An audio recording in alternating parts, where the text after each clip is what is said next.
अस्सलाम वालेकुम दोस्तों, उम्मीद है आप खैरियत से होंगे। मैं होम्यो डॉक्टर ज़हीर, आप देख रहे हैं YouTube channel homeo health care. आज मैं आपको एक्सपेक्टोरेंट या मखरजी बलगम के बारे में होम्योपैथी की नहायत ही ज़बरदस्त मेडिसिन बताऊंगा, जिसके इस्तेमाल करने से मरीज़ को जो फील होता है कि उसके चेस्ट में, सीने में बलगम अटका हुआ है और बार बार खांसी करने से नहीं निकल रहा, तो ये मेडिसिन इस्तेमाल करने से इंशाअल्लाह ताला जो है रेशा बलगम निकलना शुरू हो जाएगा और बहुत जल्द उसको रिलीफ मिलेगा। सबसे पहली मेडिसिन है बेलाडोना। ये 30 पोटेंसी में लेनी है आपने, ये देख लीजिए।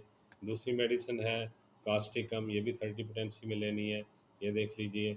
और तीसरी मेडिसिन है ब्रायोनिया अल्बा, ये भी 30 पोटेंसी में लेनी है, ये भी देख लीजिए।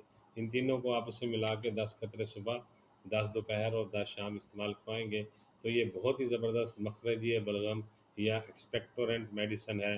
इसके इस्तेमाल से जो बलगम है वो निकलना शुरू हो जाता है और मरीज़ ठीक हो जाता है।